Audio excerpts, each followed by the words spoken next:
माननीय कोर्ट के द्वारा उत्तर प्रदेश में पिछली 69,000 सहायक अध्यापकों की भर्ती में एक ऐतिहासिक फैसला दिया गया है। जैसा कि आपको ज्ञात होगा, उत्तर प्रदेश में आरक्षण से विवादित मामले के संदर्भ में उत्तर प्रदेश राज्य सरकार के अंतर्गत आने वाली बेसिक शिक्षा विभाग ने चौथी लिस्ट 6800 की जारी की थी, जिसमें विवाद ये मचा कि चूंकि इसमें केवल कैटेगरी वाले अभ्यर्थियों को लिस्ट में शामिल किया गया था, अनरिजर्व कैटेगरी को नहीं किया गया था, जिसकी वजह से ये मामला कोर्ट गया और उसके बाद से ये मामला आरक्षण से संबंधित, जैसा कि लगातार ये आरोप लग रहे थे कि आरक्षण का सही तरीके से नियम पालन नहीं किया गया और ओबीसी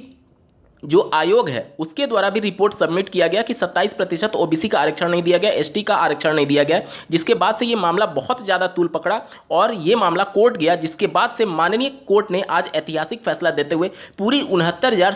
शिक्षकों की भर्ती की चयन सूची को ही रद्द कर दिया है। नमस्कार दोस्तों, मेरा नाम है नीरज और आप देख रहे हैं कैरियर बिट यूट्यूब चैनल। अगर आप इस चैनल पर पहली बार विजिट कर रहे हैं तो इसको सब्सक्राइब करते हुए बेल आइकन को प्रेस करना ना भूलें। आप कोर्ट ऑर्डर अपने स्क्रीन पर देख पा रहे यहाँ पर, जैसा कि आपको ज्ञात होगा, नई प्राथमिक स्तर की शिक्षक भर्ती के संदर्भ में लगातार बेसिक एजुकेशन डिपार्टमेंट और माननीय बेसिक शिक्षा मंत्री जी के द्वारा पुरानी भर्तियों में कोर्ट केस जो चल रहे थे उनका लगातार दलील दिया जाता था कि जब तक ये मामले क्लियर नहीं हो पाएंगे तब तक नई शिक्षक भर्ती के बारे में विचार नहीं किया जा सकता। अब एक लंबे समय के लिए ये फिर से निपटने वाले मामले नहीं है, क्योंकि जो आज कोर्ट ऑर्डर आया है निश्चित तौर पर उसके बाद से ये मामला अब माननीय सुप्रीम कोर्ट के बिना हल होता हुआ नहीं दिख रहा है। क्या है पूरा मामला, इसके बारे में थोड़ा सा समझ लेते हैं। देखिए, यहाँ पर रिजर्वेशन पॉलिसी के अंतर्गत ये कहा गया है कि जो एजुकेशन एक्ट है जिसके तहत एक तरीके से नियमावली है उत्तर प्रदेश में, उसका जो नियम 3(1) और 3(6) है, उसमें जो रिजर्वेशन पॉलिसी है उसके अनुसार फिर से रिवाइज्ड एक तरीके से रिजल्ट को तैयार करने के लिए कहा गया है। यहाँ पर थोड़ा सा आप बेसिक इसके बारे में जान लीजिए, तभी आप इस पूरे केस के डीप को समझ पाएंगे। यहाँ पर आप देख सकते हैं, Thus, it is directed that the state shall review the selected list of 1/6/2020 and prepare the quality point of candidate as per Appendix 1 of the rule and prepare the merit of the candidates as per the observation of this court. The said exercise shall be conducted within a period of 3 months from today. माननीय court ने जो 69,000 सहायक अध्यापकों की भर्ती में 1 June 2020 को list जारी की गई थी, उस लिस्ट को फिर से प्रिपेयर करने के लिए आदेश दे दिया है। यानी कि वो पुरानी लिस्ट पूरी तरीके से कैंसिल हो गया, रद्द हो गया। जो चयनित अभ्यर्थी थे उन सबका एक तरीके से अभी उनको निकाला नहीं जाएगा। जो भी अभ्यर्थी चयनित हो चुके हैं, जो गलत नंबर से या फिर जो भी इशू होगा वो अभी निकाला नहीं जाएगा। 3 महीने अभी बेसिक एजुकेशन डिपार्टमेंट को माननीय कोर्ट ने समय दिया है कि आप फिर से जो लिस्ट है उसको प्रिपेयर करिए। यानी कि जो 1 जून 2020 जिसके तहत 69,000 में अभ्यर्थी चयनित होकर के शिक्षक बने थे, उस चयन सूची को रद्द कर दिया गया, उसको पुनः बनाने के लिए आदेश दिया गया है। और ये जो बनेगा वो आरक्षण के नियमों के अंतर्गत बनेगा, जो कि अध्यापक सेवा नियमावली में मेंशन किया गया है। नियम के अंतर्गत, उसके अंतर्गत ये कानून बनेगा। ठीक है, अब यहाँ पर देख सकते हैं आप, यहाँ पर ये बातें कही गई हैं। The candidate already appointed and presently working as assistant teacher in various district shall continue to work in their post till such period and shall be not disturb keeping in mind the examination period and the end of education session. यानी कि अगर उन सभी चयनित अभ्यर्थियों को बाहर कर दिया जाता है जो कि अगर फिर से लिस्ट बनाया गया और उसमें नहीं आते हैं,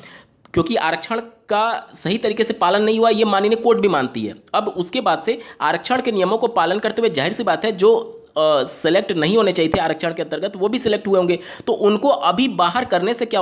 हो सकता है कि जो एजुकेशन सिस्टम है उत्तर प्रदेश का वो पूरी तरीके से कोलैप्स कर सकता है, क्योंकि अभी रनिंग में है सेशन। इस वजह से माननीय कोर्ट ने अभी उन अभ्यर्थियों को डिस्टर्ब ना करने के लिए कहा है। 3 महीने का समय दिया है बेसिक एजुकेशन डिपार्टमेंट को एक बार फिर से लिस्ट को जारी करने के संदर्भ में। और जो चौथी लिस्ट थी 6800 की, उसको पूरी तरीके से रद्द कर दिया गया है। यानी कि ये जो लिस्ट जारी किया गया था ये रिजर्वेशन से संबंधित था, जिसमें कैटेगरी वाले अभ्यर्थियों का केवल लिस्ट जारी किया गया था। तो भर्ती 69,000 की ही होगी और फिर से लिस्ट बनाई जाएगी। यहां पर आप देख सकते हैं, this court hold the appointment of those teachers who do not find any place in the revised list as has been directed here in above and who had been appointed as per the selected list of 1 June 2020 was purely fortuitous and does not entail any right in them. The said direction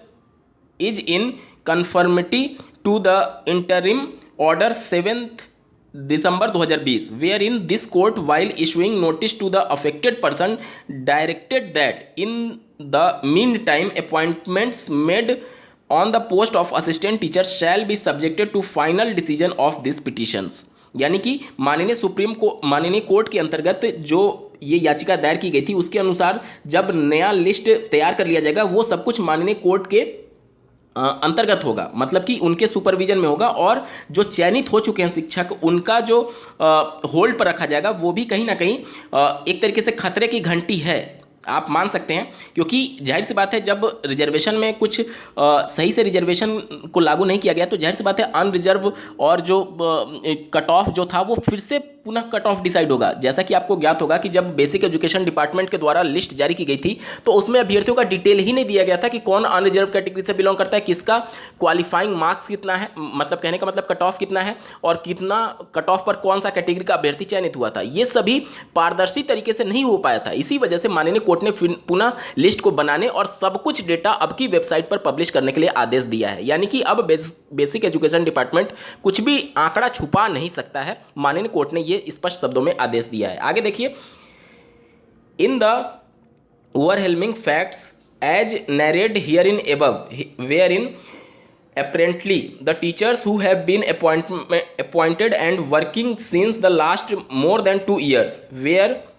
belonging to the reserve or unreserved category cannot be faulted with, as essential it is the respondent who were under a constitutional duty to implement provisions of section 3(1) and 3(6) of Reservation Act in its letter and spirit. However, the same having been not done, this court, in order to balance the equity and keeping in mind that these young men and women who as teachers are going to shape the future of this country, hereby grants liberty to state government to intervene in this matter in the